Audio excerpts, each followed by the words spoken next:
तो मेरे स्टूडियो में आपका स्वागत है सर पटवर्धन सर को। सर आपसे आपके लिए हमने बहुत कुछ जान मिल चुके हैं सर, और गरीब बच्चों के एक मददगार है। और जब गरीब बच्चों के लिए जब पढ़ना लिखने के लिए पैसे ना होते तो आप उनको खुद मदद करते, ये हमने सुना सर। दूसरी बात, ये अच्छी बात लगी सर, आप रिटायरमेंट के बावजूद भी आप उनको शिक्षा देते सर, आप देते सर।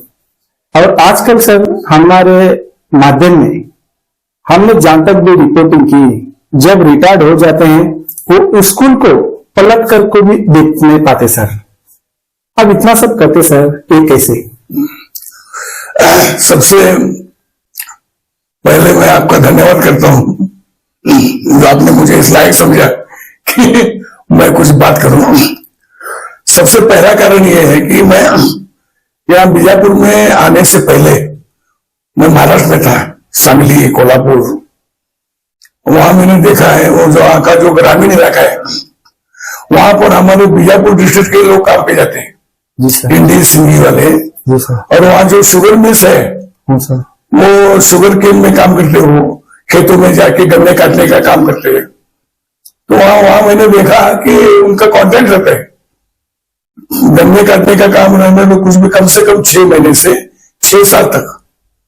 यहाँ बीजापुर से एसटी स्टैंड से जो भी बसें जाते हैं सातारा कोल्हापुर को, वही लोग भरे रहते थे उस बस में। तो मैंने देखा है कि वो कॉन्ट्रैक्ट होने के बाद उनके बच्चे वापस आते हैं। वहां भी अब खेत में वो गन्ने के काम के लिए गए तो स्कूल वाला बहुत दूर रहता है ना, खेत तो गांव के बाहर रहता है। तो वहां जो सिस्टम है 8-10 खेतों में मिलकर अगर समझो कि 100-200 मजदूर काम करते हैं तो वो वहीं पे स्कूल बनाते हैं।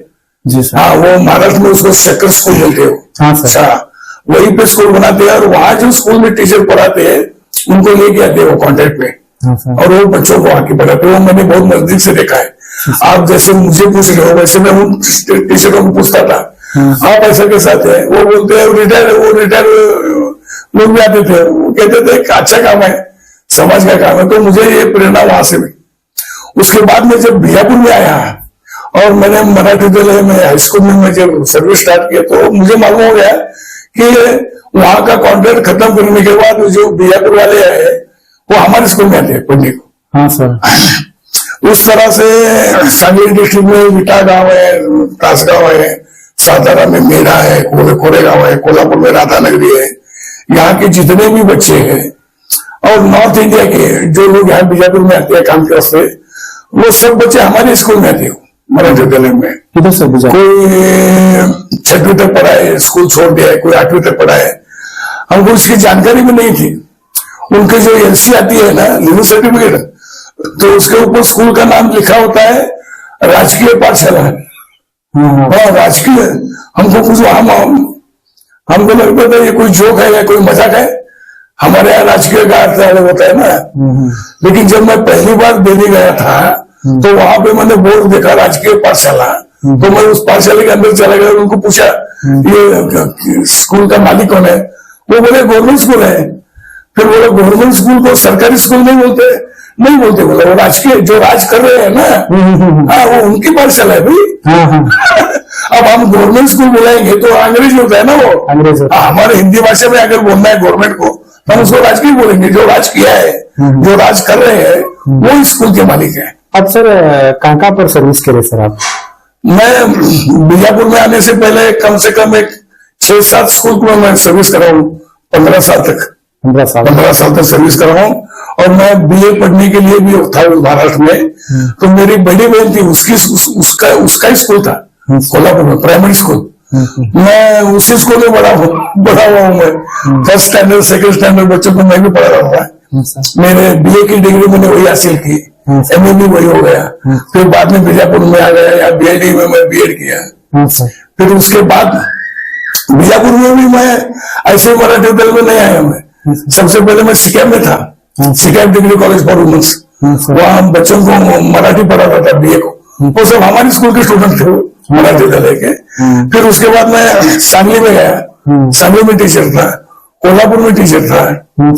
ऐसे हर 8-10 स्कूल का एक्सपीरियंस लेके आखिर में मैं मेरे गांव में आ गया। हाँ सर। मैं इसी स्कूल का बच्चा हूँ। मैं हाँ सर। मराठी विद्यालय के स्कूल का बच्चा हूँ।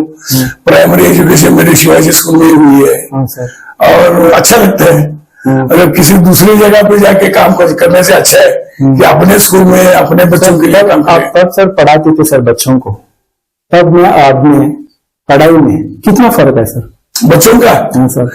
नहीं, ऐसा कुछ खास नहीं है। अब क्या हो गया है, अब जो नए कानून बने हैं कि बच्चों को मारो मत, पीटो मत, उसके लिए वो अहमियत चली गई हो पढ़ने की। अब उनको प्रेशर डालने वाले कोई नहीं है। हाँ, अगर कोई मारे तो घर में माँ बाप भी, टीचर तो उनको हाथ भी नहीं लगा सकते। बहुत खराब लगता है। और हमारे वाले जो है, जब हम स्कूल में मार खाते थे तो हमको भी बड़ा गुस्सा आता था टीचर पर। लेकिन आज जब हम पीछे मुड़कर देखते तो हमें लगता है कि वो मार बहुत जरूरी थी। कितनी जरूरी थी कि कोरोना काल में पुलिस हमको पीटती थी ना। क्यों? हम जिंदा रहे हैं। हमको जिंदा रखने के लिए पुलिस मारती थी हमको। अगर ये बच्चे स्कूल में ठीक से मार नहीं खाए तो ये बाद में आप जैसा नहीं बन सकते। नहीं, वो भी बात होगी। वो बाद में पुलिस कैसे मार खाते हो? दंगा फसाद करने के लिए बिगड़ जाते हैं। नहीं, दंगा फसाद करने के लिए मिनिमम एजुकेटेड वाले लोग मिलते हैं ना उनको। अगर आदमी एजुकेटेड होता है तो वो सोचता है वो कि आप मुझे बुला रहे हो। अब देखो टीवी में दिखाते हैं ना कि लोग इकट्ठा हुए, सभा को इकट्ठा हुए हैं, किसका भाषण है मालूम नहीं, कौन आने वाला है मालूम नहीं। टीवी वाले दिखाते तो आप क्यों आए हो भाई, 500 रुपए दिए। फिर उनको जो मटेरियल देना है वो हम स्कूल में, उसकी तैयारी स्कूल में चल रही है क्या, ऐसा लगता है।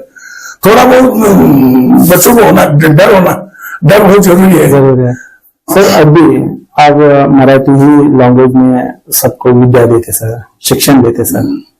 अभी सर वो बहुत दिन ब दिन कम होते जा रहा है सर, दिन ब दिन बहुत कम होते जा रहा है सर। क्या अब सर, क्या वो एक समुदाय होता है सर, जैसे कि आज एक सपना देखे थे छत्रपति शिवाजी महाराज, एक बड़ा उन्होंने एक राजधानी बनाए थे, एक बहुत बड़े योद्धा, ताकि अपने ही मराठा लोगों के लिए बहुत बड़ा एक सपना देखे थे सर। वो बहुत बड़े योद्धा थे। आज वो आजकल के लोग क्यों उसको नहीं मान रहे सर, क्यों उस स्कूल को नहीं ये कर रहे? इसके 2-3 कारण है। सबसे पहले एक बात मैं बोलता हूँ खुद आपके लिए, आप जो मराठा बोलते हैं सर, उसमें लास्ट अक्षर जो ठ है, हाँ सर, उसको पकड़ के 4 शब्द आते हैं हमारे। एक मराठ, एक मराठा, एक मराठी और एक मराठे। हाँ, ये पहला समझ लो। उसमें से जो पहला है मराठ, वो हमारे मराठी संस्कृति का, ये संस्कृति का प्रतीक है। संस्कृत, हाँ, साड़ी पहनते हैं ना, नवारी साड़ी पहनते हैं, नथनिया डालते हैं, उसको मराठ संस्कृति कहते हैं। मराठ मौर्य संस्कृति, वो हमारे संस्कृति यानी कल्चर का प्रतीक है, वो मराठा हो गया। दूसरा जो आता है मराठा, वो जाति है। मराठा जाति है वो। यही सर अभी नहीं, सुनो जरा बात सुनो, मराठा जाति है। तीसरा जो आता है मराठी, वो हमारी लैंग्वेज है। लैंग्वेज जैसा कन्नड़ है, वैसा हिंदी है, वैसा वो मराठी वो लैंग्वेज है। और चौथा जो है मराठे, इसकी अहमियत बहुत है, क्योंकि जो ब्राह्मण है ना, उनका सरनेम है वो मराठे। हाँ, उनको ना मराठा से संबंध है ना मराठ मोरी से संबंध है, लेकिन वो मराठे है। ये मराठे कौन है? जो ब्रिटिशों के वक्त में देश की आजादी के लड़ते थे, वो मराठे, वो अपने आप को मराठे कहते थे। लोकमान्य टिळक जी थे, सावरकर थे, ये मराठा थे। शिवाजी महाराज के काल में और उनके बाद में जो पेशवे हो गए, वो अपने आप को मराठे कहते थे। हाँ सर, हाँ, वो देश के लिए जीने मरने वाली बात करने वाले, वो मराठे थे। और जो मराठी जो लैंग्वेज आती है ना, उसकी भी अभी ये जो देवनागरी में हम मराठी लिखते हैं वो हिंदी में, वो असल में वो लिपि मराठी नहीं है, वो नहीं, वो देवनागरी में। सर आप जब से आपको नहीं, जरा सुनो, वो लिपि देवनागरी है। सबसे पहले क्या होता था, जब मराठी बात करने वाले लोग, उसमें 2 ही थे। एक तो युद्ध में आते थे, नहीं तो पढ़ने लिखने वाले थे। पढ़ने लिखने वाले जो थे वो संस्कृत में लिखते थे, देवनागरी। मराठी थी नहीं तब भी। आदिलशाही के जितने भी दस्तावेज निकल रहे हैं वो मराठी में नहीं है क्या है, लेकिन वो लिपि मराठी नहीं है, लिपि मोड़ी है। हाँ, मोड़ी वो शॉर्ट हैंड है जैसा वो, और दूसरी जो लिपि है वो उर्दू है। समझे कि नहीं? यानी मराठी ने जो लिपि अपनाई वो बाद में छत्रपति शिवाजी महाराज जी का काल होने के बाद, जब मराठी अब लिखनी चाहिए, बच्चों को पढ़ानी चाहिए, वो जो नहीं सर, मैंने आपको इसलिए ये सवाल किया सर, जब अब ये छत्रपति शिवाजी महाराज का जो स्कूल है सर, कितने साल के पीछे बनाया हुआ सर? 350 साल। 350 साल के पीछे सर। अभी इधर उधर आपके फील्ड में सर कितने बच्चे रहते थे सर स्कूल में? नहीं, उनके टाइम में स्कूल तो था नहीं सर, अभी भी सर आपके जमाने में। आपको बात बताऊं, टोटल एजुकेशन जो था वो जब तक ब्रिटिश नहीं आए तब तक एजुकेशन नाम की कोई चीज नहीं थी। उर्दू वाले मकतबा मदरसा थे, वो उनके धर्म की पढ़ाई होती थी। हमारे गुरुकुल थे, वो संस्कृत पढ़ाते थे। मराठी के लिए स्कूल जो शुरू हो गया वो ब्रिटिश काल में शुरू हो गया। हाँ सर। हाँ, 1853 के बाद स्कूल शुरू होता है। 1853 के बाद भी स्कूल शुरू होता है, तो सबसे पहला स्कूल मराठी निकलता है। जब जैसा आपने देखा है 1886 को मराठी स्कूल निकल गया। वो स्कूल भी 1940 तक वो मराठी लिपि में चलता नहीं, वो मोड़ी लिपि में चलता है सर। आप जब लिखने की बारी आ गई, इंग्लिश लिटरेचर ट्रांसलेशन होने लगा। पहले हमारे मराठी में 3 प्रकार बोलते हैं हम, एक संत, एक पंथ और एक तंत्र। संत यानी ज्ञानेश्वर महाराज, और 12वीं शताब्दी में हो गए तुकाराम जी, ज्ञानेश्वर महाराज, एकनाथ जी, इन्होंने लिखा है, वो सब संत हो गया। उसके बाद जो आ गए वो पंथ आ गए, यानी गाना लिखने का, अब तमाशा है उसमें लिखने का, एंटरटेनमेंट के वास्ते। ये सब पढ़ाई में नहीं था, लेकिन वो लिखते थे, वो शायर बोलते उसको, लावणी बोलते उसको। इस तरह का वो सब पंथवान में हो गया। तीसरा आ गया वो ट्रांसलेशन, वो तंत्र, और तब तक अहमियत नहीं थी पढ़ने को। उसके बाद जो भी हुआ, यानी कि 1910 के बाद जो शुरू हो गया वो लैंग्वेज के वास्ते शुरू हो गया, मराठी के वास्ते। सही है सर। अभी क्या होगा सर, अभी जो प्राइवेट स्कूल बन गए सर, यानी कि इंग्लिश मीडियम, अभी बच्चों का बहुत पढ़ना लिखना मराठी स्कूलों में बिल्कुल कम हो गया है क्या नहीं सर? एक इसको जोड़ के मैं एक बात बोलता हूं। अब के हिसाब से आबादी तो बढ़ी है कि नहीं? आबादी बढ़ी है, लेकिन स्कूल नहीं बढ़े मराठी के, बराबर है। और इंग्लिश के स्कूल, इंग्लिश मीडियम के स्कूल बढ़ गए हैं। सच्ची बात है कि नहीं? अब हो रहा है क्या और होता है क्या, ये मैं 2 बातें बताता हूं। अब जो लोगों के पास पैसा है, 90% 80% लोगों के पास पैसा है, और एक क्या होता है, मैं अपने बच्चों को, मेरे पास पैसा है, मैं इंग्लिश स्कूल में डाल देता हूं। मैं इस गली में रहता हूँ। फिर आप देखते हो, और हमारे में मेंटेलिटी होगी क्या है कि आदमी अगर अंग्रेजी में बात करता है तो वो होशियार है, बहुत होशियार, बहुत समझदार, बहुत होशियार है। अगर वो संस्कृत में बात करता है तो वो पंडित है, वो होशियार नहीं है, उसको वो बातें आती है। इस हिसाब से सब इंग्लिश मीडियम को जा रहे हैं। एक दूसरा, तीसरा एक बात बोलते हैं वो कि 10वीं के बाद, अगर बच्चे 10वीं के बाद पढ़ता है, वो साइंस लेता है खास करके, तो साइंस में के जो सब्जेक्ट है, मैथमेटिक्स है, मैथमेटिक्स में भी बहुत से अर्थमेटिक है, और साइंस में फिजिक्स, केमिस्ट्री, वो सब जो है वो अंग्रेजी में पढ़े तो बहुत जल्दी समझ में आता है। उसके लिए वो पहले से था। वो गवर्नमेंट को क्या करना चाहिए था, 8th से ही ये जो सब्जेक्ट है मैथमेटिक्स और साइंस, ये अगर इंग्लिश में मीडियम में पढ़ाने की सुविधा रखते तो आज ये नौबत नहीं आती थी। दो सब्जेक्ट जो है वो इंग्लिश मीडियम में रखने का, आपके पास अंग्रेजी, इंग्लिश एक तो है, उसके बाद साइंस है, उसके बाद मैथ, ये 3 सब्जेक्ट अगर इंग्लिश मीडियम में रखते तो बाकी जो सब्जेक्ट बचते वो हम अपनी भाषा में पढ़ा सकते थे। ये जो प्रॉब्लम आप बोल रहे हो ना, ये हर भाषा में है। वो कन्नड़ मीडियम के भी बच्चे कम है, मराठी मीडियम के ऐसा नहीं, कन्नड़ मीडियम के बच्चे कम है, उर्दू मीडियम के भी बच्चे कम है। और जो बच्चे इंग्लिश मीडियम में जाते हैं, उनकी एक बात मैं बोलता हूँ आपको कि हम SSLC वैल्यूएशन को जाते हैं 10th एग्जामिनेशन के, ठीक है। अब जो इंग्लिश मीडियम स्कूल है वो नॉन ग्रांटेड है, इसके लिए उनके टीचर को वैल्यूएशन नहीं आता। हम जाते हैं वैल्यूएशन को, हमारे पास वो इंग्लिश मीडियम के पेपर आते हैं, हमको लगता है वो वाकई में वो बहुत होशियार होंगे, ऐसा वैसा कुछ नहीं है। नहीं सर, जितना हमारे बच्चे लिखते हैं ना उतना ही लिखते हैं वो। हाँ सर, उतना ही नहीं है।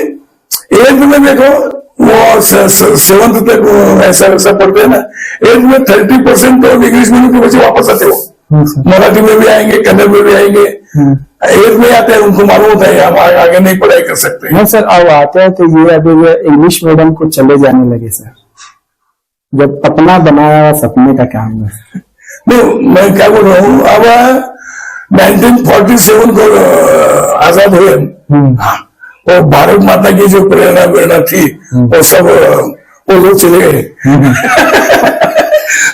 वो लोग एक बात है समझ में नहीं आ रही मुझे, यानी मुझे भी नहीं समझ में आ रही, इंग्लिश मीडियम पढ़ने से ही अगर आपको दुनिया में अहमियत मिलती तो आज अमेरिका की जगह इंग्लैंड होता ना।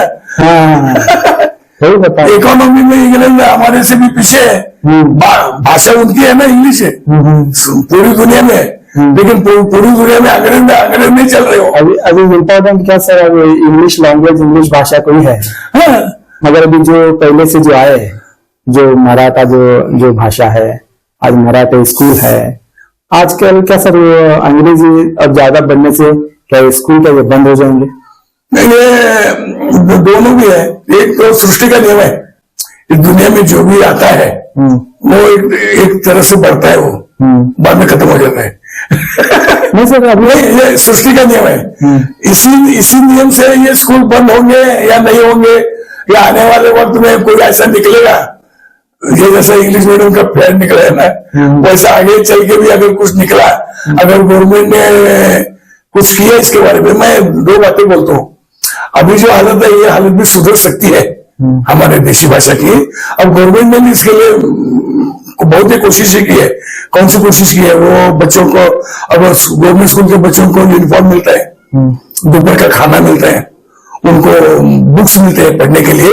अब जरा आगे चल के अगर उनको आने जाने का भी बंदोबस्त हो गया, अभी बचा लड़कियों को तो बस पास फ्री हो गया, लेकिन वो अगर करेंगे ना तो ये स्कूल बंद नहीं होंगे। जरा है वो अभी सबसे बड़ा सवाल आपसे एक है सर, इसमें आप एक लैंग्वेज के सर, आप मराठी बोलते हैं, मराठा बोलते हैं, ऐसे लैंग्वेज तो ज्यादा जो जानते हैं सर वो लैंग्वेज में उन्हीं को जानते हैं सर। अभी आम लोग सर, कुछ लोग मराठा बोलते हैं, कुछ मराठी बोलते हैं, ये दो ही जानते हैं, है ना सर। संस्कृत तो ज्यादा लोगों को तो जानकारी नहीं है।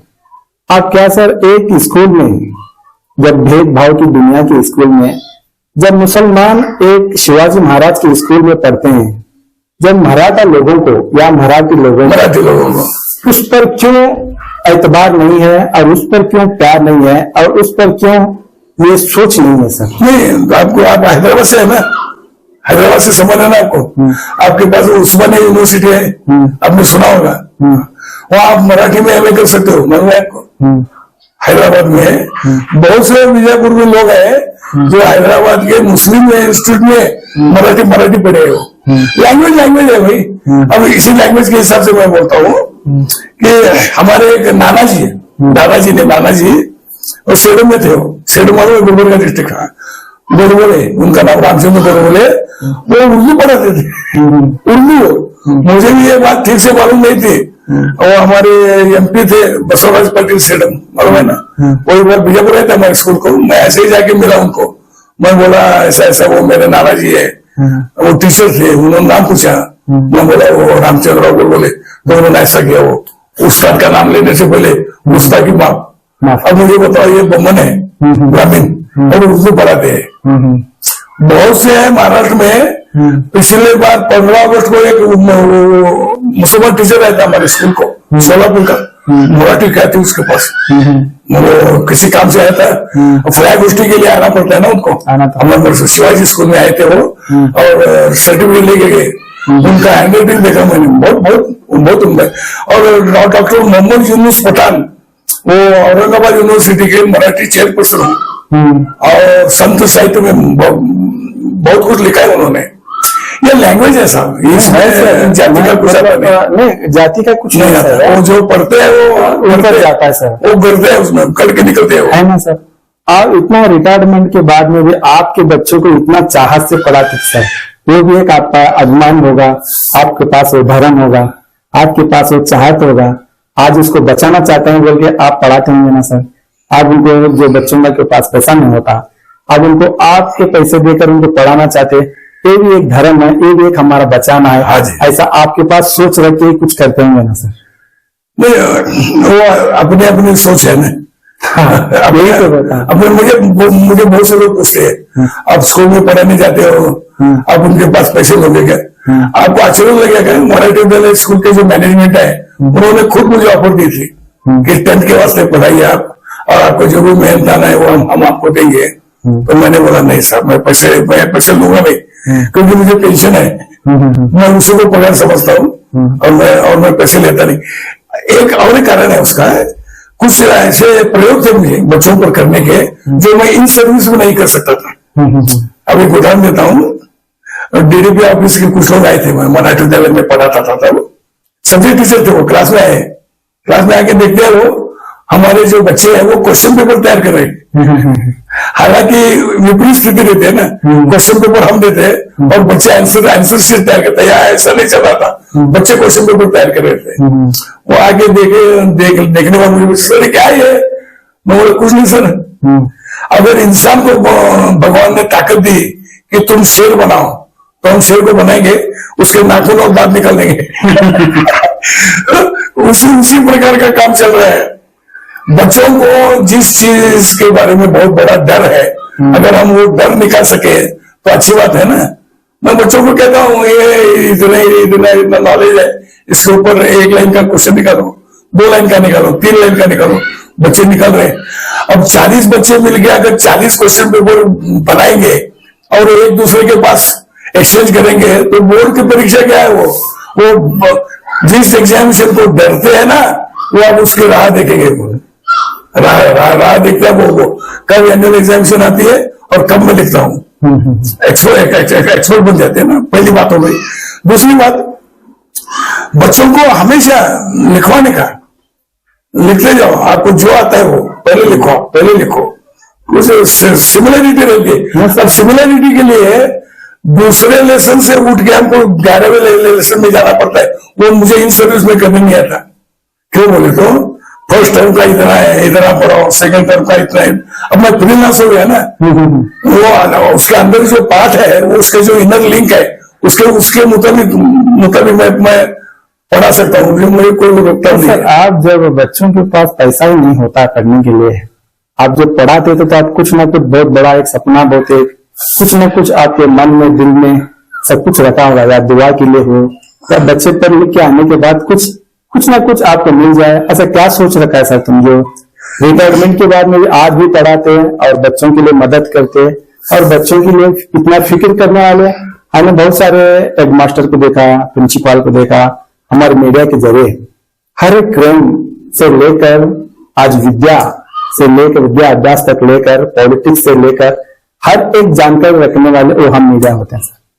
मगर आपके लिए हम इतना जानकारी रखें सर, बच्चों को पढ़ लिखाने के बारे में कुछ ना कुछ मकसद, सपना है सर आपके लिए?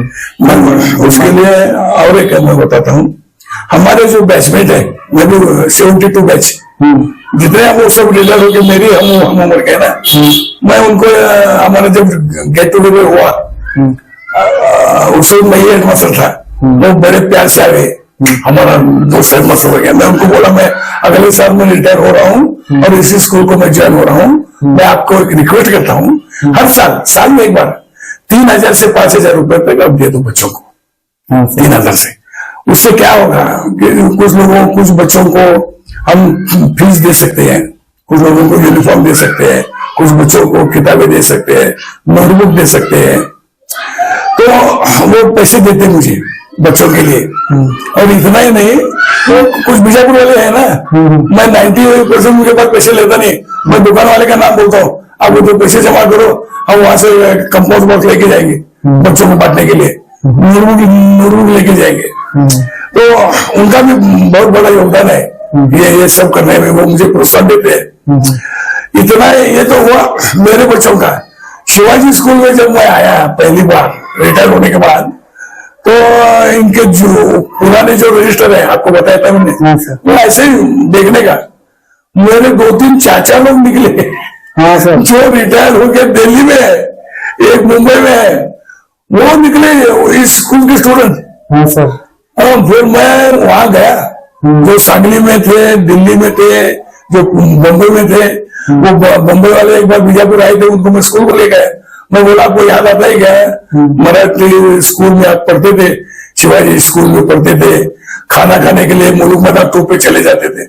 हाँ जी हम पढ़ते। तो बोला करो कुछ बच्चों के लिए, जिस स्कूल की वजह से वो इतने बड़े ओहदे पर थे कि महाराष्ट्र के हर मिनिस्टर उनको पहचानता था। हाँ वो इरिगेशन डिपार्टमेंट थे वो। उनको भी खुशी हो गई, वो बोले कहेंगे। वो फिर बोर्ड जो थे ब्लैक बोर्ड, वो सब में मटेरियल ले गया। लेकिन इसके लिए 1-2 साल मुझे वहां काम करना पड़ा। कहाँ पे सर? जाने का, वो रजिस्टर निकालने का, माहिती कलेक्ट करने का, नोटबुक बनाने का। फिर उनको अभी आपका नाम मालूम हो गया मुझे, आपका है मालूम नहीं मैं वो किसी को और पूछना। मराठी स्कूल में सर बच्चे ही कम होने लगे सर। उसमें जो समुदाय के लोग हैं बिल्कुल अब उधर एडमिशन ही नहीं है सर बच्चों का। अभी पॉवर्टी नहीं थी, बिलो पॉवर्टी के बच्चे हम। अभी जो हमारे स्कूल में आप जून में मैं दावे के साथ बोलता हूँ, बच्चे ऐसे हैं जिनका माँ है तो बाप नहीं है, बाप है तो माँ नहीं है, माँ बाप दोनों नहीं है, माँ बाप दोनों है लेकिन बच्चे उनके पास नहीं है। सब ऐसे ही है, 99% बिलो द पॉवर्टी। कहाँ पे सर? नहीं ऐसे ही बच्चे आते हैं। अगर 2 पैसे मिल गए हैं तो इंग्लिश मीडियम को जाएंगे ना वो। हमारे स्कूल में उसके लिए मैं बोल रहा हूँ। अभी वो कैसा सर, अभी क्या मैं वो लोगों को मराठा बोलूं या मराठी बोलूं? मराठी बोलने का। मराठी लोगों को क्यों उस पर अभिमान और क्यों उस पर चाहत नहीं सर? मैं क्या बोल रहा हूँ, मराठी के ही बोलूंगा। सब लोगों का सब अपने बच्चों हमारे जरा बात सुनो। मैं मराठी पहले मैं 10th तक पढ़ा हूँ, उसके बाद में पीयूसी के लिए गया, कहा पीडीजे में, और मेरा ही क्लासमेट बाद में वहां हेडमास्टर हो गया। उनके बच्चे हैं, उनके जो बच्चे हैं वो भी बाद में इंग्लिश मीडियम को गए। ये अकेला मराठी मीडियम वालों का ही प्रॉब्लम नहीं है।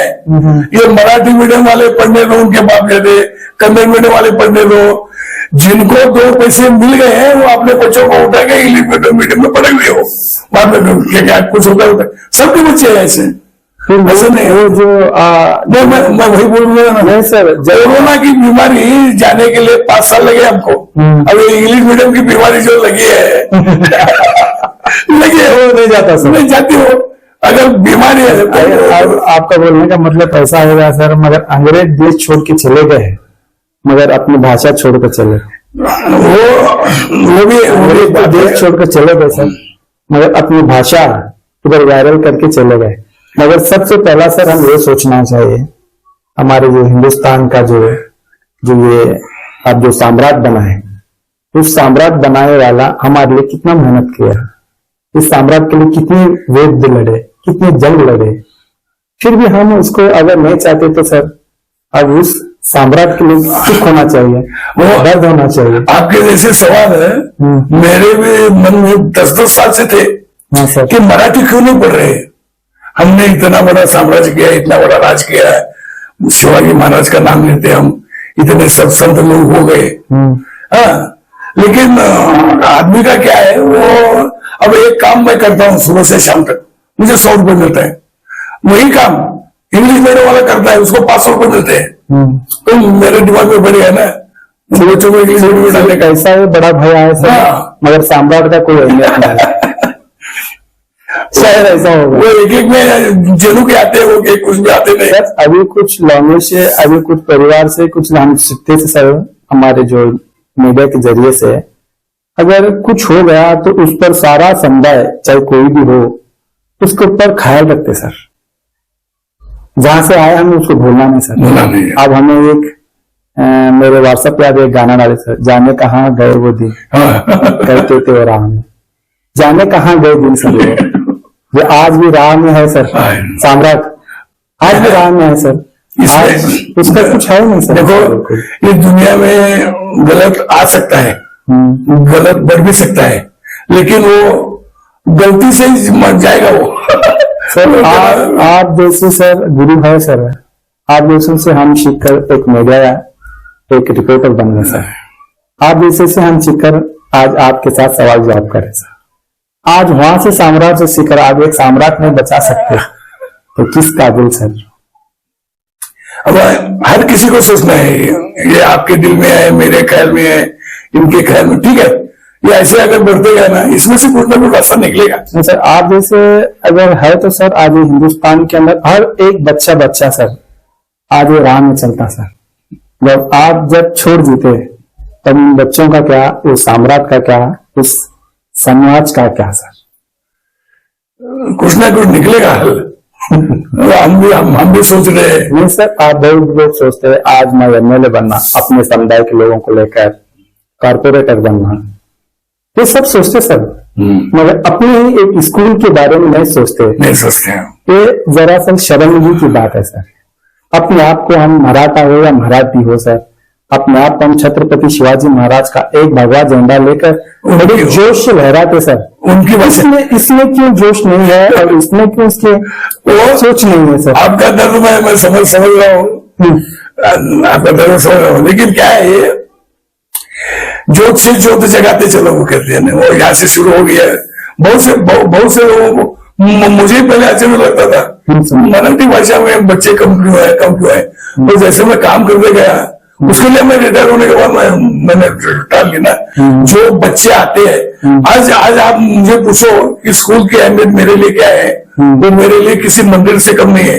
उसके जो पुजारी है वो टीचर है, वहां जो भगवान है वो बच्चे है, और मालिक जो है वो गवर्नमेंट रहेंगे, वो संस्था चालक रहेंगे, लेकिन भगवान की तरफ किसका भी ध्यान नहीं है सर। हाँ ये पॉइंट पे है, भगवान की तरफ किसका भी ध्यान नहीं। जिस जगह भगवान पे मंदिर में जहाँ पर घंटी बजाना है वो लोग नहीं बजा रहे सर, जहाँ पर घंटी नहीं बजाना है वो लोग बजाने लगे सर।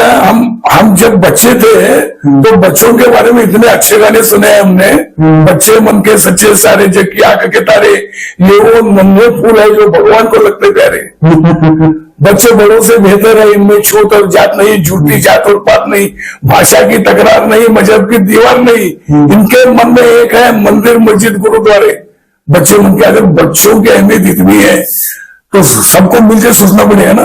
आज एक बच्चा स्कूल में आता है हमारे और वो कहता है सर मेरे पास कुछ नहीं, मैं फी नहीं दे सकता, मेरे पास बुक नहीं है, मेरे पास किताब नहीं है, मेरे पास यूनिफॉर्म नहीं है। तो वो जो बात नहीं बोलता वो मैं सुनता हूँ, इतना सब कुछ नहीं है इसलिए मैं मराठी मीडियम में आया हूँ। ये आगे की बात है जो वो बोलता नहीं। अगर इसमें से कुछ भी मेरे पास होता तो मैं इंग्लिश मीडियम में जाता, यहाँ क्यों आता मैं। लेकिन उसकी जो साइलेंट बात है ना वो मुझे सुनाई देती है सर। बच्चों से बच्चे तो बच्चे होते हैं सर, मगर उनके माता पिता को मालूम पड़ना चाहिए सर, ताकि बच्चों की शिक्षा कहाँ होना चाहिए। हाँ मैं क्या बोला, अब प्राइमरी से आते हैं ना, अब प्राइमरी में सर है तो वो मेरे गुरु है, वो मैंने आपको बोला है मैं सिर्फ पढ़ने के लिए आया था, बच्चों को पढ़ाने के लिए आया था। इन लोगों ने मुझे दिखाया कि पहले बच्चों को पढ़ो, बच्चा क्या है पढ़ो, फिर उसको पढ़ाओ। आपको बच्चे की मालूमात नहीं, आप उसको कैसे पढ़ाएंगे। ये जो ऐसे मिले ना मुझे, ये प्राइमरी पहले से वो हमारे से ज्यादा काम में हो। आज 20 साल से मैं सुनता हूँ। आज उनकी सब दुख लेकर मैं आपसे सवाल जवाब किया आज वो शिवाजी महाराज की स्कूल को लेकर आज वहां पर पढ़ा रहे हैं सर। आज उनको लेकर आप एक महान टीचर है, एक महान गुरु है सर, एक मददगार के साथ हैं सर। आपके जरिए से मैं हमारे माध्यम से मैं जनता को बता रहा हूँ सर कि कितना फर्क हो गया है। ये काम करना चाहिए, किसी को तो करना चाहिए ना काम। मैं सोचता हूँ 1947 से पहले जो लोग देश के लिए काम करते थे वो शहीद होके जाते थे ना, मुझमें वो नंबर तो नहीं है ना। आजादी मिली है देश को, नहीं सर, शहीद बच्चों के लिए काम कर रहे हैं। देश को लड़ने के लिए जाते तो सर आपसे सीख कर ही जाना पड़ता था। हम डायरेक्ट जाने से कोई लेता नहीं सर। आपके पास सीखना है, आपके पास सीख के ही देश की सेवा करना, मगर शुरू आपसे गुरु से होता ना सर।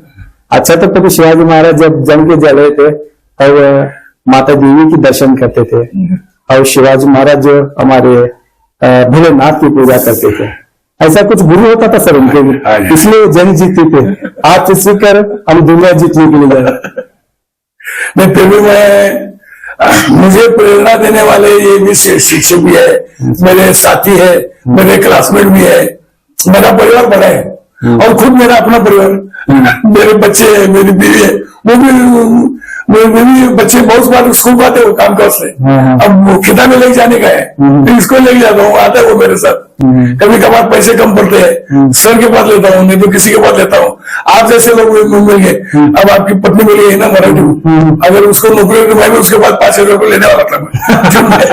हमारे बच्चों के वास्ते तिनके से बनता है ना, तिनका इकट्ठा करके। धन्यवाद सर पटवर्धन सर, हमारे स्टूडियो के लिए आपने हमें बहुत खुश किया सर। मुझे भी खुशी हुई आपके स्टूडियो में आके, और आपका जो अंदाज है सोचने का, वो सराहनीय है। उसकी कितनी तारीफ करूं उतनी कम है।